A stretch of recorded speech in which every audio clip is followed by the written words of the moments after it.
Well, that was quick and heartbreak for Jane Fonda.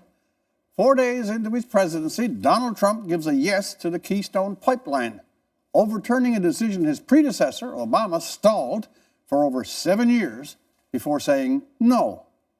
Trump's approval is a big deal for Alberta's prospects. It takes away some of the permanent cloud over the oil sands that protest and the furies of climate politics have generated for the last decade. More generally, it has to be good news that in the balance between environment and the economy, jobs, has now been given substantial standing. Every year, there's a summit for the environment, not so for jobs. I don't think we should overlook the delicious irony in some of this either, that Rachel Notley, NDP Premier, is getting a really big break politically from a president it would be fair to guess is only slightly more welcome to NDPers than Satan with his pitchfork. And if that comparison offends, I'm ready with apologies to hell, Lucifer, and pitchforks. What it took to get a positive decision for Keystone was not the regime of regulations and carbon taxes that Ms. Notley introduced to Alberta to make the oil sands more palatable to outsiders. The tax and the regulations made no difference. What changed was the American administration.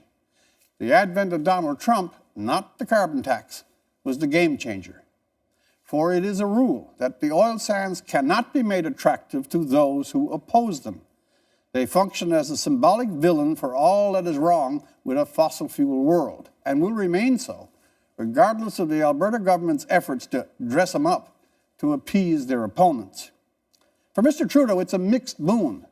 There's no way that his environmentally oriented government could rebuff Trump's approval, and Mr. Trudeau has, calmly but not vigorously, welcomed the announcement. Trump's approval of Keystone, Trudeau's of Kinder Morgan, gives hope of getting Alberta oil sands product to foreign markets. But while Kinder Morgan on its own might be forgiven by the activists, Kinder Morgan compounded with Keystone XL is certain heresy.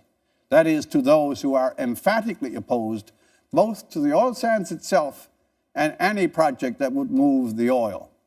I think this explains in part why when Obama canceled Keystone, we heard very little from Mr. Trudeau, fresh in the Prime Minister's chair, of either protest or complaint, when he so abruptly, as Mr. Obama, did. Further, Keystone is only the first large clash between how Trudeau sees the world and Trump sees America. That clash will take up a lot of our politics for the next 4 years. And on the oil sands, there will be protests. You may write it down.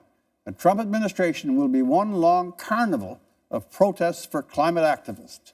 Some of this will spill over into Canada, and Mr. Trudeau's search for that exquisite balance between the economy and the environment is going to get a lot more tense, and in the political sense, more costly. For The National, I'm Rex Murphy.